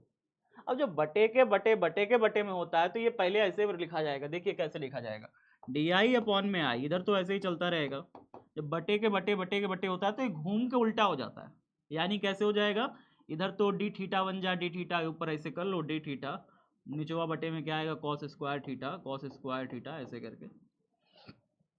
ये समझ में आया, डी थीटा बन जा, डी थीटा ऊपर कर लिया, नीचे कॉस स्क्वायर थीटा कर लिया, और जो बटे के बटे में साइन थीटा कॉस थीटा ऊपर जाएगा तो इसे क्रॉस उल्टा हो जाएगा, मल्टीप्लाई, ये ऊपर जाएगा इसे क्रॉस हो जाएगा, मतलब ये ऐसे है ना, अभी ऐसे है ना, ऐसे जाएगा ऐसे हो जाएगा, तो ये कैसे लिखा जाएगा, कॉस थीटा बटे साइन थीटा, उल्टा हो जाएगा, ये ऐसे हो जाएगा, ऐसे पलट जाएगा, ऐसे है ऐसे पलट जाएगा, तो साइन थीटा बटे कॉस थीटा, ऊपर गया तो गुणा में ऐसे लिखा जाएगा कॉस थीटा बटे साइन थीटा। अच्छा यहाँ पे कॉस थीटा, यहाँ कॉस स्क्वायर थीटा है।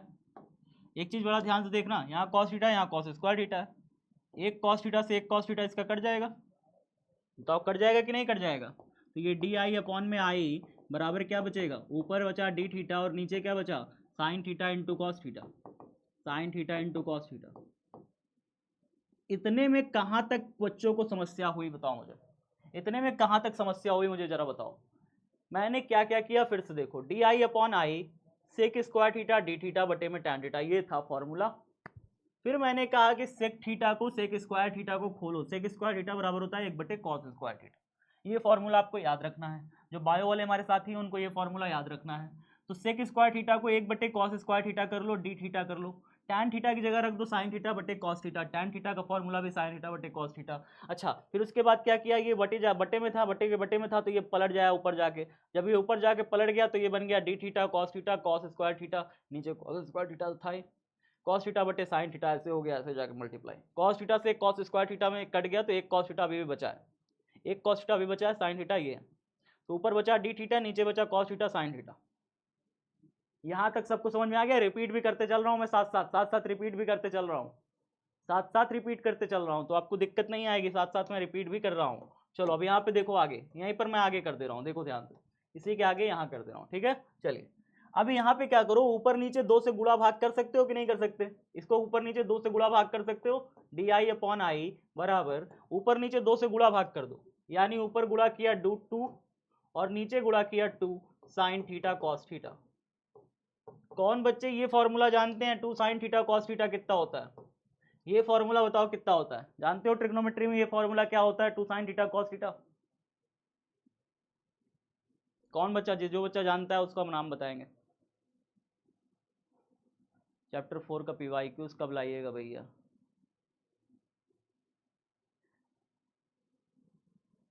किस नशे में, कौन से नशे कर रहे हो बाबू? पीवाईक्यू मतलब प्रीवियस ईयर क्वेश्चन होता है, ये क्या करा रहे हैं हम, ये करा रहे हैं? लड़का पूछ रहा है सर चैप्टर 4 का पीवाईक्यूज कब लाइएगा, ये चल का रहा है इतनी देर से, 2 दिन से करा रहे हैं, कल भी पीवाईक्यू कराए, आजो पीवाईक्यू कराए, और क्या चल रहा है जी? हद किए हो लड़का, पूरा रामायण खत्म हो जाए फिर पूछिए राम कौन था, पूरा रामायण जब सुनते सुनते खत्म हो जाए तो पूछेंगे सर राम कौन था, हमको तो पता ही नहीं चल पाया राम कौन थे, ऐसा तो हालत है। साइन 2 थीटा बनेगा, 2 sine theta cos theta, sine 2 theta बनता है, क्या बनेगा, साइन 2 थीटा बनेगा, तो डी आई अपॉन में आई, सॉरी डी आई दो नीचे भी हो गया क्या, डी आई अपॉन में आई है, ठीक है ये नीचे आई, डी आई अपॉन में आई बराबर कितना हो जाएगा, यहाँ हो जाएगा 2 theta 2 D theta 2 D theta बटे में हो जाएगा 2 साइन 2 थीटा, ये होता है साइन 2 थीटा का फॉर्मूला, ये पूरा फॉर्मूला होता है, किसका फॉर्मूला होता है, ये पूरा फॉर्मूला होता है साइन 2 थीटा का, ठीक है। अच्छा अब यहाँ से मुझे डी थीटा निकालना है, डी थीटा निकालना है, बाकी सब नहीं चाहिए मुझे। यहाँ पे 2 गुणा में है, इधर आएगा तो कहाँ जाएगा, भगवा में जाएगा इसके, और ये नीचे भगवा में बैठा है, उधर जाएगा तो गुणा में जाएगा, तो मुझे डी थीटा सिर्फ चाहिए, तो मैं डी थीटा को ऐसे लिख लूंगा बराबर, इधर भागे में उधर जाएगा गुणा हो जाएगा, यानी ऐसे लिखा जाएगा साइन 2 थीटा और डी आई, ऐसे करके लिखेंगे, बटे में नीचे क्या लिखेंगे, इधर डी थीटा के साथ 2 गुणा हो रहा है, इधर आएगा तो भागे में आएगा 2i बन जाएगा, ऐसे डी थीटा बराबर इतना हो जाएगा डी थीटा बराबर क्या क्या हो जाएगा, डी थीटा बराबर 2 गुणा हो रहा है ना 2 डी थीटा के साथ, तो इधर आएगा तो भागे में 2i चला जाएगा, इधर भागे में है उधर जाएगा तो गुणा हो जाएगा, ऐसे करके ti के साथ ऐसा बना लेगा सीक्वेंस, ठीक है। अब यहां से हमें क्या पता चल रहा है, अर्थात यहाँ पे लिखे अर्थात ये है डी थीटा विक्षेपण कोण, ये विक्षेपण कोण है, ये साइन 2 थीटा पर निर्भर कर रहा है, ध्यान से दिखाई पड़ रहा है, ये विक्षेपण कोण है, ये विक्षेपण कोण है, किस पे निर्भर कर रहा है, साइन 2 थीटा पर निर्भर कर रहा है। विक्षेपण कोण का मान अधिकतम होगा जब साइन 2 थीटा का मान अधिकतम हो जाएगा, अगर आप साइन 2 थीटा का मान अधिकतम कर लेंगे ना तो विक्षेपण भी अधिकतम हो जाएगा, ये दोनों एक दूसरे पर निर्भर कर रहे हैं। तो यहाँ पे हम क्या लिखेंगे, अर्थात विक्षेपण कोण डी थीटा, विक्षेपण कोण डी थीटा, विक्षेपण कोण D theta comma sign 2 theta पर निर्भर करता है, साइन 2 थीटा पर निर्भर करता है ये डी थीटा इस पे निर्भर कर रहा है ना बराबर पे, अगर इसका मान सबसे ज्यादा रख दोगे तो ये भी सबसे ज्यादा हो जाएगा, विक्षेपण भी सबसे ज्यादा हो जाएगा, निर्भर करता है। ठीक है, यदि साइन टू थीटा का अधिकतम मान रखा जाए तो डी थीटा अधिकतम होगा, साइन टू थीटा का महत्तम मान रखा जाए, महत्तम मान रखा जाए, मान रखा जाए, मान, फिर उसके बाद मैं रख रहा हूं रखा जाए, मैं पहले कंप्लीट कर लेता हूं फिर आपको फिर से रिपीट करा दूंगा, कंप्लीट एक बार हो जाए फिर रिपीट कर देंगे। ठीक है, रखा जाए तो डी थीटा का मान भी, डी थीटा का मान क्या हो जाएगा, अधिकतम हो जाएगा, अधिकतम हो जाएगा, अधिकतम हो जाएगा। चलिए ठीक है, इतनी बात हम समझ गए कि अगर मैं यहाँ पे डी थीटा का मान सबसे ज्यादा चाहता हूँ, मैक्सिमम विक्षेप चाहता हूँ, मैक्सिमम हम डिफ्लेक्शन चाहते हैं, तो अधिकतम विक्षेप के लिए मुझे साइन टू थीटा का मान अधिकतम रखना होगा। अब मुझे जरा बताइए साइन टू थीटा में सबसे ज्यादा साइन का मान कितना होता है, बताओगे सभी साथी, बताइए साइन टू थीटा का अधिकतम मान हम कितना रख सकते हैं। भैया साइन का जो सबसे ज्यादा मान होता है वो होता है 1, साइन का जो अधिकतम मान होता है वो होता है 1, साइन का मान 2 हो ही नहीं सकता, 1.5 हो ही नहीं सकता, साइन का सबसे ज्यादा मान 1 ही होता है। बात समझ में आया, नहीं समझे? सबसे ज्यादा साइन का जो ग्राफ जाता है वो कुछ इस प्रकार से ऐसे ऐसे जाता है, मैक्सिमम जो साइन का ग्राफ होता है, मैक्सिमम जो साइन की वैल्यू होती है +1 होती है, और मिनिमम सबसे कम होता है साइन का वैल्यू वो होता है -1, बीच में होता है 0। साइन का जो मिनिमम वैल्यू है, सबसे कम वैल्यू होता है, निम्नतम मान होता है वो होता है -1, और अधिकतम साइन का मान होता है +1, इन्हीं के बीच में साइन का ग्राफ घूमता रहता है। ठीक है, साइन की वैल्यूज जितनी भी होती है सब इन्हीं के बीच में होती हैं। तो साइन टू थीटा का जो अधिकतम मान होता है प्यारे बच्चों वो 1 होता है। अब अगर साइन टू थीटा का मान यहाँ पे अधिकतम रख दीजिएगा तो डी थीटा अपने आप ही अधिकतम हो जाएगा, विक्षेपण कोण अपने आप ही महत्तम हो जाएगा। तो साइन टू थीटा का अधिकतम मान 1, और साइन का एक मान किस में होता है, साइन 90 डिग्री में होता है, साइन 90 में 1 होता है। आप ये बात भी जानते हैं कि साइन 90 का मान कितना होता है प्यारे बच्चों, 1 होता है। तो अगर साइन टू थीटा बराबर 1 रखेंगे तो महत्तम मिलेगा, साइन टू थीटा 1 की जगह रख दो साइन 90 डिग्री, साइन से साइन कट गया, टू थीटा बराबर मिला 90 डिग्री, तो यहाँ पे थीटा बराबर कितना हो जाएगा, 2 इधर गुणा है इधर जाएगा भाग हो जाएगा, 90/2, और 90/2 कितना होता है 45 डिग्री, यानी थीटा बराबर हम 45 डिग्री रख दें तो क्या हो जाएगा विक्षेपण, थीटा बराबर अगर हम 45 डिग्री रख दें तो विक्षेपण क्या होगा, महत्तम होगा भाई, महत्तम विक्षेपण होगा। ठीक है,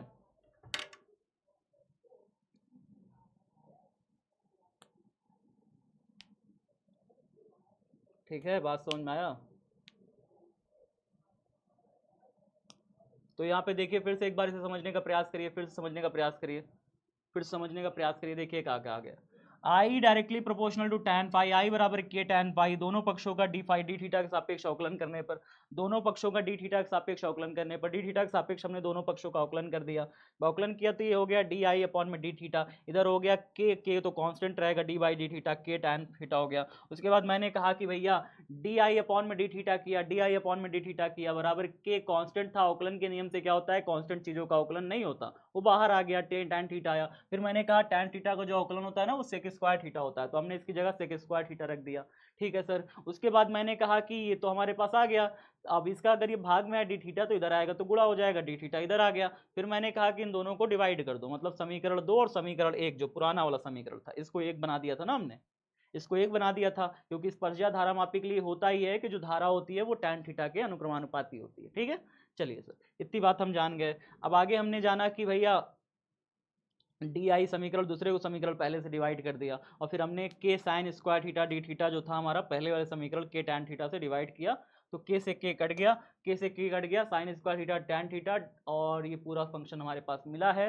फिर मैंने क्या किया, मैंने कहा किया कि सेक स्क्वायर थीटा को 1 अपॉन कॉस स्क्वायर थीटा कर लिया, टैन थीटा को साइन थीटा बटे कॉस थीटा कर लिया, फिर इन्हें ऊपर जाके पलटा दिया तो ये कुछ कट पिट गए, इतना बचा, इतना बचा। फिर मैंने कहा कि ऊपर नीचे 2 से गुणा 2 से भाग कर लो, 2 से गुणा 2 से भाग किया तो ऊपर आया 2 थीटा 2 डी थीटा, इधर आया 2 sine theta cos theta, 2 sine theta cos theta एक फार्मूला बन गया, कैसा फार्मूला बन गया, साइन 2 थीटा का फार्मूला बन गया, साइन 2 थीटा बना दिया।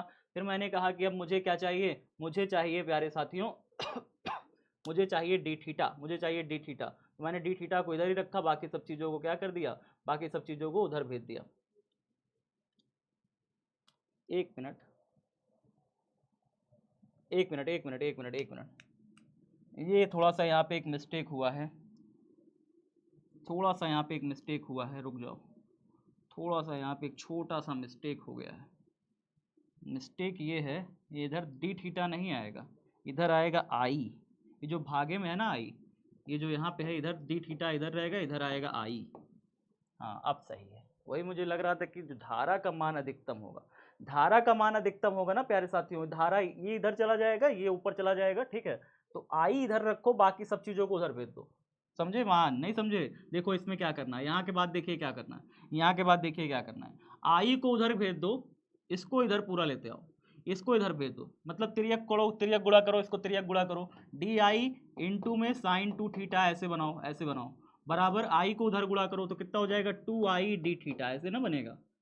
इसको उधर भेजा, इसको इधर भेजा, ऐसे तिर्यक गुणा करके देखो, फिर उसके बाद आई को इधर ही रहने दो, टू और डी थीटा जो गुणा हुआ इधर आएगा तो भाग में आ जाएगा, आई को इधर ही रहने दो, D I sign to theta इसको ऐसे रहने दो, और बटे में क्या करो, टू डी थीटा जो आई के साथ गुणा में है इधर आएगा तो भागे में आ जाएगा, टू डी थीटा ऐसे करके, टू डी थीटा ऐसे करके, ऐसे करके, बिल्कुल सही, अब सही, अब सही।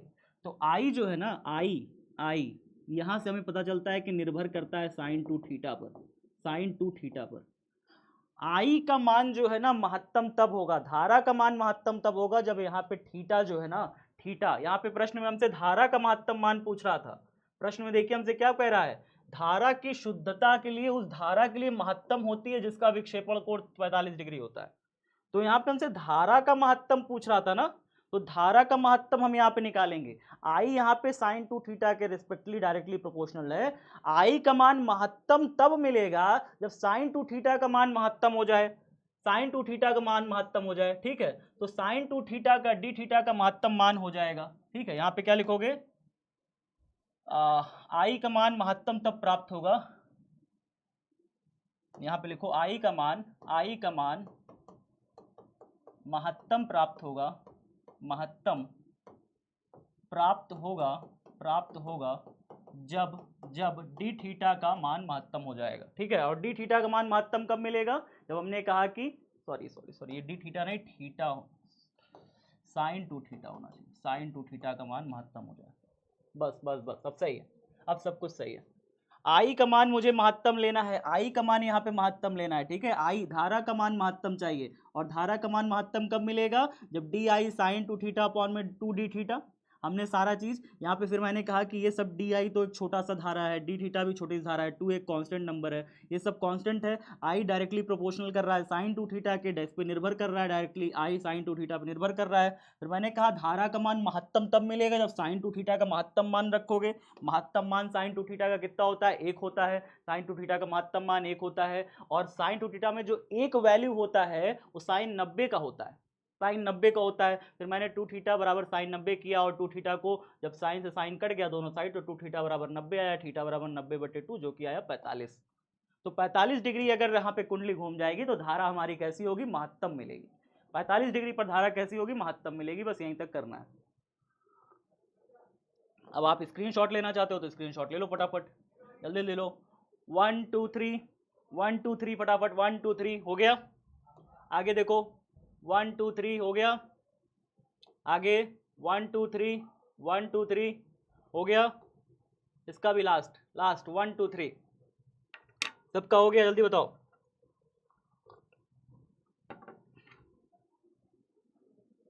ये क्वेश्चन लॉन्ग है, लॉन्ग में आता है नहीं, शॉर्ट में आता है, ये शॉर्ट में आया था, शॉर्ट में आया था।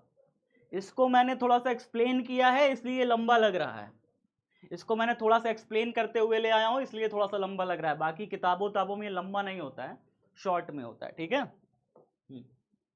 चलो जल्दी से हो गया सबका, हो गया सबका। इसको बताओ, चल कुंडली गैल्वेनोमीटर में त्रिज्य चुंबकीय क्षेत्र का महत्व बताएं, 2014 में पूछा था। त्रिज्य चुंबकीय क्षेत्र क्यों होता है चल कुंडली गैल्वेनोमीटर में, उत्तर लिखो जल्दी से, उत्तर लिखो। चल कुंडली गैल्वेनोमीटर में चल कुंडली गैल्वेनोमीटर में धारामापी लिख देते हैं, गैल्वेनोमीटर या धारामापी आप कुछ भी लिख सकते हो, हिंदी में धारामापी कहते हैं, अंग्रेजी में गैल्वेनोमीटर कहते हैं, ठीक है। चल कुंडली धारामापी में कटे हुए अवतलाकार चुंबक, कटे हुए अवतलाकार चुंबक या अवतलाकार कटे हुए चुंबक ऐसे भी लिख सकते हो। अवतलाकार कटे हुए चुंबक ऐसे लिखो, अवतलाकार कटे हुए चुंबक, अवतलाकार कटे हुए चुंबक का प्रयोग करते हैं, कटे हुए चुंबक का प्रयोग करते हैं, का प्रयोग करते हैं, प्रयोग कर त्रिज्य चुंबकीय क्षेत्र, त्रिज्य चुंबकीय क्षेत्र का निर्माण किया जाता है, निर्माण किया जाता है, निर्माण किया जाता है, जाता है। ऐसा करके, ऐसा करके, ऐसा करके हम कुंडली की, कुंडली की विभिन्न स्थितियों में, विभिन्न स्थितियों में, स्थितियों में, विभिन्न क्या, सभी स्थितियों में, सभी स्थितियों में, सभी स्थितियों में, कुंडली की सभी स्थितियों में, कुंडली में, कुंडली में अधिकतम विक्षेप प्राप्त करते हैं, कुंडली में अधिकतम, अधिकतम बल आघूर्ण प्राप्त करते हैं, बल आघूर्ण प्राप्त करते हैं, प्राप्त करते हैं। खड़ी पाई, खड़ी पाई। बात समझ में आया? ये जब मैंने पढ़ाया था तो मैंने आपको बताया था कि क्यों ऐसा किया जाता है। जब मैंने आपको ये पढ़ाया था तो मैंने आपको बताया था ऐसा क्यों किया जाता है। ऐसा इसलिए किया जाता है कि जो इसके बीच में चुंबकीय क्षेत्र होता है, हर एक दिशा में कुंडली का जो तल है वो किसके साथ 90 डिग्री का एंगल बनाए। कुंडली का जो तल का क्षेत्रफल है वो चुंबकीय क्षेत्र के साथ हर स्थिति में 90 डिग्री का कोण बनाए, जिसकी वजह से होता क्या है कि हर स्थिति में उसके ऊपर सबसे ज्यादा बल आघूर्ण काम करता है।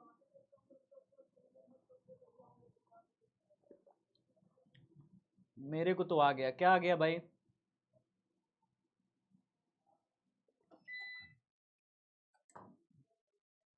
ये क्या हो गया?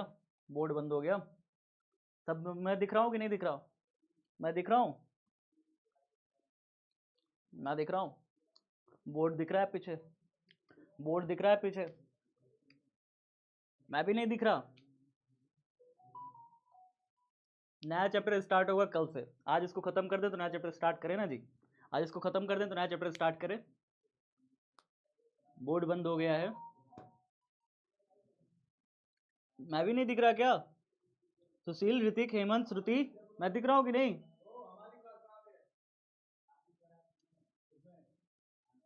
जी जी जी जी जी जी जी। चलो इसको थोड़ा सा बोर्ड चालू हो जाए, 1 सेकंड दीजिए, 1 सेकंड दीजिए, बोर्ड चालू हो जाए। अपने आप पे बंद हो गया। नया चैप्टर कब से स्टार्ट होगा बता तो दिया।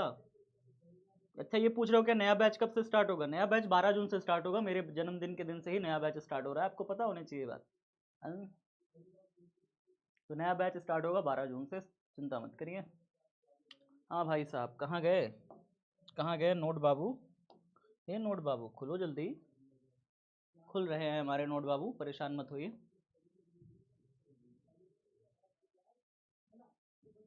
छुट्टी कीजिए, छुट्टी छुट्टी छुट्टी। 1 मिनट रुक जाओ, छुट्टी कर रहे हैं। थोड़ा थोड़ा 2 3 एक आध क्वेश्चन बचा है, लॉन्ग बचा है बस। अब लॉन्ग बचा है, शॉर्ट वाले हो गए सारे। शॉर्ट वाले शॉर्ट वाले हो गए हैं, लॉन्ग बचा है, लॉन्ग वाला कर लूँ फिर छुट्टी। नहीं तो अभी बाद में खुद ही लिखोगे कि सर आप लॉन्ग क्वेश्चन नहीं कराए हैं। फिर बाद में लिखोगे ना कि लॉन्ग क्वेश्चन नहीं कराए हैं सर। बाद में आप ही लिखोगे ना जी, लॉन्ग क्वेश्चन सर आप कराए नहीं। तो मैं लॉन्ग लाया हूं ना, तो कैसे छोड़ दो बीच में? लाया भी तो हूं मैं। यार मेरी पीडीएफ खराब हो गई, मेरी पीडीएफ खराब हो गई।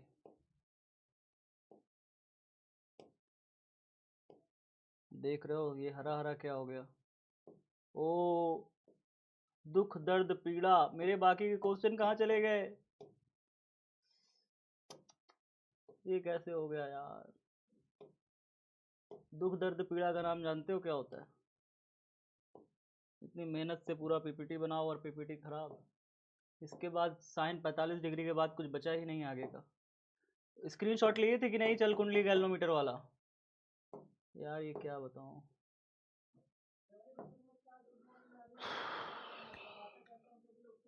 एक मिनट में अपने ऑपरेटर को बुलाता हूँ, ठीक है।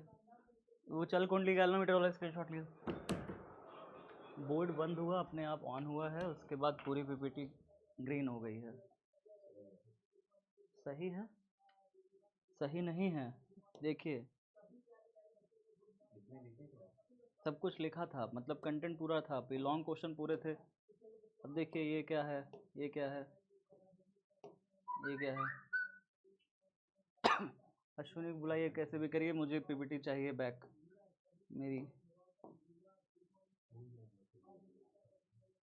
कैसे पढ़ाऊँ बाबू, ग्रीन लगा है, उसको चेंज तो कर दो कम से कम। लॉन्ग क्वेश्चन ही पूरा गायब हो गया ना, दिक्कत ये हो गई। जो क्वेश्चन थे इसके बाद वाले वो सारे गायब हो गए। यार मैं आज लॉन्ग क्वेश्चन लाया था। चलो कोई नहीं, मैं लॉन्ग क्वेश्चन लिख दे रहा हूँ, मैं कौन लॉन्ग क्वेश्चन लिख दे रहा हूँ, ठीक है।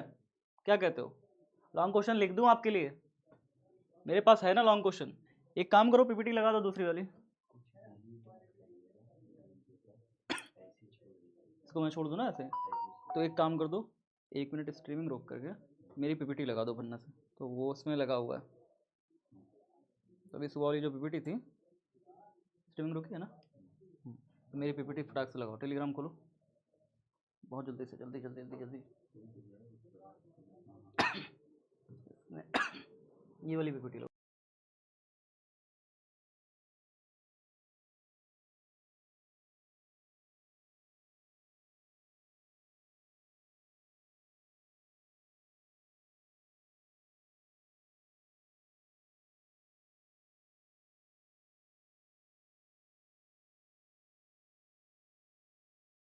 सही कराओ ना यार, रुक जाओ यार, कहाँ गई पीपीटियाँ?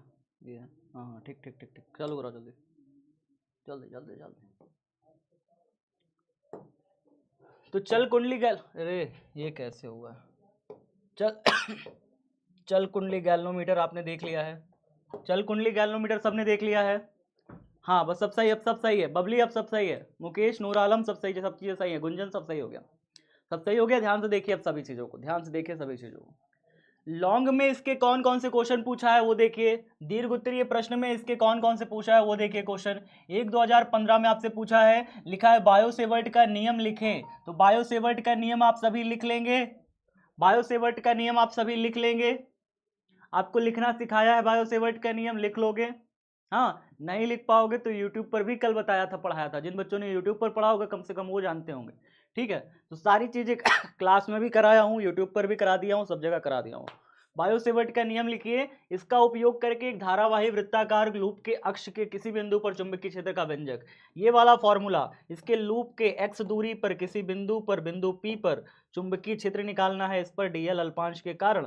तो यहाँ पर जब आप चुंबकीय क्षेत्र निकालते हैं तो B बराबर आता है म्यू नॉट अपॉन में 2 NIR स्क्वायर अपॉन में R square plus x square की पावर 3/2। इतना आता है, बताओ इतना आता है, बताओ। ठीक है, ये फॉर्मूला प्रूफ कराया है कि नहीं कराया है? ये फॉर्मूला प्रूफ करने के लिए आपसे लॉन्ग में पूछा था, 5 नंबर में पूछा था आपसे 2015 में, 5 नंबर में पूछा था 2015 में। कर लोगे? आगे क्या कहता है, बायोसेवर्ट के नियम की व्याख्या करें। फिर से बायोसेवर्ट का नियम पूछ रहा है, बायोसेवर्ट का नियम, और कह रहा है धारावाही वृत्ताकार कुंडली के केंद्र पर चुंबकीय क्षेत्र का व्यंजक प्राप्त करें।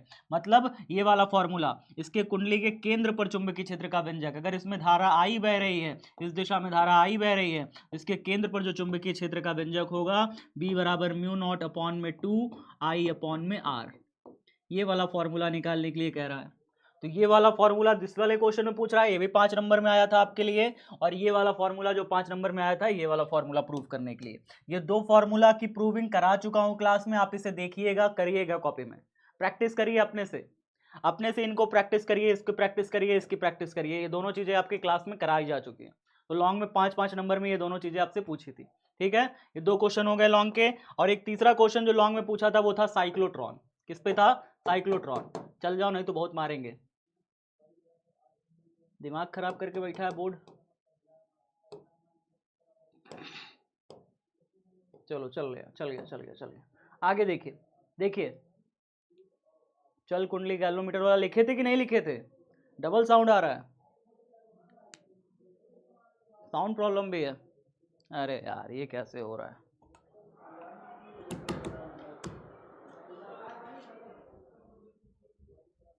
एक बार आवाज सुनो, कह रहे हैं डबल साउंड आ रहा है। आवाज सुनो एक बार। Hello hello. मोबाइल में आवाज सुनिए महाप्रभु।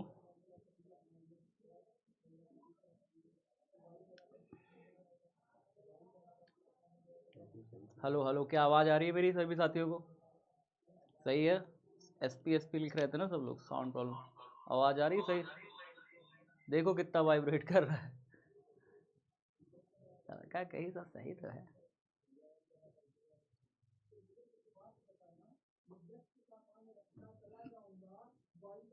अब सही है? एक बार कमेंट बॉक्स बताइए। अब सही है ना? अब सही है चीजें? अब सही है चीजें? चलिए बढ़िया बढ़िया बढ़िया बढ़िया बढ़िया। तो चलिए अब देखते हैं फिर यहाँ पे आगे एक क्वेश्चन दिया हुआ है 2012 में आपसे पूछा था। 2012 में आपसे साइक्लोट्रॉन पूछा था। तो साइक्लोट्रॉन मैंने आपको पूरा समझा दिया है, एनिमेशन से भी पूरा दिखाया था, पूरा सब कुछ। साइक्लोट्रॉन एक ऐसा उपकरण है जिसका उपयोग आवेशित कणों या आयनों को अति उच्च ऊर्जाओं तक त्वरित करने में किया जाता है। इस उपकरण को साइक्लोट्रॉन कहते हैं। तो साइक्लोट्रॉन का पूरा कंसेप्ट तो आपको समझ में आ गया। ये हो गया। उसके बाद क्या लिखा है इसमें? अंग्रेजी वर्णमाला के अक्षर डी आकार की दो क्षैतिज खोखले धात्विक पात्र D1 और D2 होते हैं। आपको पता है ना, इसके अंदर दो डीज होते हैं, एक इस तरीके से, एक इस तरीके से। अंग्रेजी वर्णमाला यानी डी के आकार के, डी के आकार के इसमें दो होते हैं। और ये क्या होते हैं? धात्विक खोखले पात्र। क्या लिखा है? क्षैतिज खोखले धात्विक पात्र। क्षैतिज होते हैं मतलब इस तरीके से ऐसे ऐसे लेटे होते हैं, क्षैतिज होते हैं। ठीक है। धात्विक यानी धातु के बने होते हैं, और खोखले होते हैं, अंदर से खोखला होता है। ठीक है। जिसके अंदर क्या घूमता है? जिसके अंदर धनावेशित कण, ड्यूट्रॉन, प्रोटॉन या फिर धनायन, ये सब घूमते हैं जिसके अंदर। ठीक है। D1 और D2, एक को बोला गया D1 और एक को बोला गया D2। ये दो डीज होते हैं, इनको क्या बोलते हैं? डीज बोलते हैं। क्या बोलते हैं? डीज बोलते हैं, डीज। ठीक है, डीज कहते हैं। ठीक है। तो इनको, इन पात्रों को क्या कहते हैं? डीज कहते हैं। ये सारी चीजें हो गई, ये सारी चीजें हो गई। उसके बाद देखिए क्या लिखा है, इन डीज के मध्य 10⁵5 की कोटि का प्रत्यावर्ती विभव लगाया जाता है। आपको बताया था ना, एक हाई वोल्टेज सोर्स लगाया जाता है। यहाँ पे एक हाई वोल्टेज सोर्स लगाया जाता है, एक हाई वोल्टेज सोर्स लगाया जाता है 10⁵5 वोल्ट का, इतना ज्यादा वोल्ट का, 1,00,000 वोल्ट का सोर्स लगाया जाता है यहाँ पे। आगे क्या कहता है? इन डीज के पात्रों को इस प्रकार व्यवस्थित करते हैं कि दोनों के व्यास परस्पर समांतर और एक दूसरे से अल्प दूरी पर हो। इसको इस प्रकार से व्यवस्थित करते हैं कि दोनों के पात्र कैसे हो? परस्पर समांतर हो। आपको पढ़ाया था सब चीजें, दोनों के पात्र परस्पर कैसे हो? समांतर हो और थोड़ी सी दूरी पर हो, अल्प दूरी पर हो। डीज को ऐसे बॉक्स से ढक दिया जाता है जिसमें कम दाब और निष्क्रिय गैस भरी होती है। अब इसको मैंने आपको दिखाया था, जब इसका एनिमेशन दिखाया था तो ये भी बताया था कि पूरा एक बॉक्स में ढका रहता है, एक पूरा बॉक्स में ढका रहता है। ये पूरा ऊपर से नीचे तक एक बॉक्स में ये डीज कवर रहती है। ठीक है। जिसमें कम दाब और निष्क्रिय गैस भरी होती है। निष्क्रिय गैस मतलब समझते हैं? Helium, argon, krypton, xenon, radon, ये सब होती है निष्क्रिय गैसेस। आप निष्क्रिय गैसों के बारे में जानते हैं कि नहीं? Helium, argon, krypton, xenon, radon, इन निष्क्रिय गैसों को यहाँ पे भर दिया जाता है इसके अंदर। एक प्रबल विद्युत चुंबक द्वारा डीज के तल के लंबवत दिशा में विद्युत चुंबकीय क्षेत्र आरोपित किया जाता है। ये भी मैंने आपको बताया था। ऊपर एक चुंबक होता है, नीचे चुंबक होता है, बीच में डीज होती है, बीच में इसकी डीज होती है, डीज होती है ऐसे करके। ठीक है। एक प्रबल चुंबकीय क्षेत्र के बीच में डीज को रखा जाता है। ठीक है। अब साइक्लोट्रॉन की क्रिया विधि, अगली हेडिंग डालोगे क्रिया विधि। क्रिया विधि में क्या डालोगे? माना m द्रव्यमान और +q आवेश का आयन है, जो आयन स्रोत से उस क्षण निर्गत होता है जब D2 ऋण विभव पर होता है। यहाँ पे पूरा इसका कंसेप्ट पता है ना? इसका पूरा कंसेप्ट पता है कि नहीं पता? जल्दी बताओ। इसका पूरा कंसेप्ट पता है ना? इसमें क्या होता है कि यहाँ पर एक ऋण विभव पर होती है प्लेट, एक ऋण विभव पर प्लेट होती है, एक माइनस पे प्लेट होती है, एक प्लस पे प्लेट होती है डीज की। जहाँ पे पॉजिटिव वाला क्या होता है? माइनस वाले की तरफ चला जाता है। अगर इसके बीच में कोई आप पॉजिटिव स्रोत लगाए हैं, बीच में अगर आप कोई पॉजिटिव स्रोत रखे हुए हैं, मान लीजिए ये वाली डीज हमारी पूरी प्लस हो गई है, ये वाली डीज माइनस हो गई है, तो माइनस वाले की तरफ प्लस वाला आवेश चला जाएगा, माइनस वाली डी की तरफ प्लस वाला आवेश चला जाएगा। और फिर वहां पे क्या होगा? जैसे उसकी तरफ जाएगा तो यहाँ पे वैद्युत बल लगेगा। देखिए, जैसे ये पूरा का पूरा माइनस हो गया है, जैसे ये पूरा का पूरा माइनस हो गया है, ये पूरा माइनस हो गई डी, और ये वाली डी पूरी प्लस है, ये वाली डी पूरी प्लस है, तो हमारा जो आवेश है वो माइनस वाले की तरफ चला जाएगा। और फिर जो चुंबकीय क्षेत्र है ये इसको गोल गोल ऐसे घुमा देगा, चुंबकीय क्षेत्र गोल गोल घुमा देगा। जैसे ये आधा चक्कर लगा के यहाँ पे आएगा, तुरंत ही ये हाई वोल्टेज सोर्स क्या करेगा? अपने डी के टर्मिनल को चेंज कर देगा, और फिर यहाँ पे ये माइनस हो जाएगी, ये वाली प्लस हो जाएगी, तो माइनस वाला फिर इस आवेश को अपने डी में खींच लेगा, अपने डी में खींच लेगा, और फिर ये चुंबकीय क्षेत्र क्या करेगा, जो ऊपर से चुंबकीय क्षेत्र है, ये चुंबकीय क्षेत्र इसको फिर से ऐसे गोल गोल घुमा देगा। जैसे ये घूम घूम के यहाँ पहुंचेगा, तुरंत ये टर्मिनल को चेंज कर देगा, इसको माइनस कर देगा, इसको प्लस कर देगा, तो प्लस वाला आवेश इधर फिर खिंच जाएगा, इधर खिंच जाएगा, और जितनी बार ये खिंचेगा, जितनी बार ये डी के अंदर खिंचेगा, उतनी बार इसके ऊपर, इसका ऊपर जो वैद्युत बल है वो ज्यादा लगता जाएगा, और ये उतनी तेज स्पीड इसकी बढ़ती जाएगी, उतनी ज्यादा ये त्वरित होगा। जितनी बार ये खिंचेगा डी के अंदर, उतना ज्यादा ये त्वरित होगा, और जितनी बार ये त्वरित होगा, जितनी बार इसमें एक्सिलरेटेड होगा, एक्सिलरेशन बढ़ेगा, उतना ज्यादा ही इसका रेडियस बढ़ता चला जाएगा, उतना ज्यादा ही बड़ा गोला में ये चक्कर मारेगा। तो यहाँ पे बार बार ये इसी तरीके से करते करते बड़ा गोला में चक्कर मारते मारते मारते मारते क्या होता जाता है, एक स्थिति ऐसी आती है कि बाहर चला जाएगा। कहाँ चला जाएगा, क्षेत्र के, जब ये बहुत ज़्यादा एक्सेलरेटेड हो जाता है, बहुत ज़्यादा एक्सेलरेटेड हो जाता है, तो क्या होता है, यहाँ से ऐसे ला करके यहाँ पे एक चैनल बनाते हैं, उस चैनल से इसको ऐसे बाहर निकाल देते हैं। और इसको कहाँ दागा जाता है, पता है ना कहाँ दागा जाता है, यूरेनियम जैसे जो परमाणु होते हैं, यूरेनियम के परमाणुओं पर, वो यूरेनियम के परमाणु पर जब इसको हम डायरेक्ट इसका अटैक करते हैं, बहुत तेजी से आते हुए आयनों का अटैक करते हैं, तो यूरेनियम विघटित हो जाता है, यूरेनियम दो हिस्सों में टूट जाता है, दो हिस्सों में टूट जाता है, और फिर इससे यूरेनियम में परमाणु बम बनता है। जो परमाणु बम बनता है, कैसे बनता है, यूरेनियम के ऊपर ये बहुत तेजी से गति करता हुआ इसको लाते हैं धनायन, और इसको टक्कर मार देते हैं, और फिर विस्फोट होता है बहुत तेजी से, ठीक है, विस्फोट होता है, और फिर सब कुछ जल बल के खत्म हो जाता है। इसको समझिए। तो माना चुंबकीय क्षेत्र बी के कारण आयन नियत वेग v से r त्रिज्या के एक वृत्ताकार पथ पर गति करता है, तो इस पर वृत्ताकार पथ पर एक अभिकेंद्र बल आरोपित हो जाएगा। एक अभिकेंद्र बल लगता है इस पर mv²/r, इतना अभिकेंद्र बल लगता है, याद होगा आपको, इतना अभिकेंद्र बल लगता है। और ये बल संतुलित कैसे होता है, ये बल संतुलित कैसे होता है, QVB, इसके ऊपर जो चुंबकीय बल लगता है वो चुंबकीय बल प्रदान करता है, अभिकेंद्र बल इसको चुंबकीय बल देता है, इसकी वजह से ये संतुलित होता है। एक v से एक v कट जाता है, इसका एक v से एक v कट जाता है, r बराबर यहाँ से निकालते हैं, r उधर चला जाएगा तो आ जाएगा mv/qb, ये निकल के आता है फॉर्मूला, यहाँ से ये निकल के फॉर्मूला आता है। और अगर आप यहाँ से t बराबर निकालते हैं, t बराबर, तो आपको याद होगा 2πm/qb निकल के आता है, ठीक है।